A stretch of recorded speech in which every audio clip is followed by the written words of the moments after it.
Hello mga kakwatsero! At dito naman ang inyong lakwatserong maestro upang kayo ay gala online. At tayo nga ay nasa COD ngayon.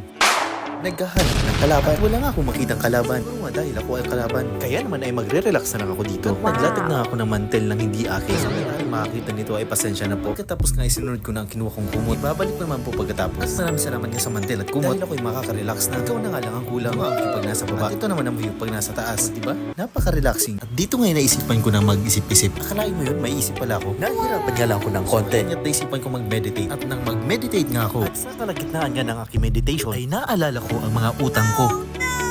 At parang hindi ko na nga nagustuhan ng meditation. Kaya naman naisipan ko lang magduyan. Papakita ko nga sa iyo kung gaano ko siya kamis. Yummy! Uy! Siyempre joke lang. Ipapakita ko kung paano kalimutan ng utang. Uy, joke lang. Ganito nga pagduduyan na mag-isa. O, diba kahit mag-isa ka? Ay, nakakakontento nga at narinig ko nga ang tawag ng karagatan. Wow! Tinatawag ang aking pangalan. Sino ba naman para tumanggi? Ganito nga mag-video ang mga Pinoy. Kunwari ay maliligo sa dagat. Yun pala ay for the video or for the picture lang. O, diba? Balik agad. At akala mo kung sinong model na naglalakad-lakad. Feel na feel pa nga. Akala mo yung modelo ng isang brief company. O, diba? Ang angas. Akala mo ba walang utang? Sa bagay ay maangas dahil makapagsinisingin. Uy! Siyempre joke lang. At hanggang dito na nga lang itong video. Maraming salamat sa always na pagpapaloko. Hanggang sa muli, ingat sila sa'yo.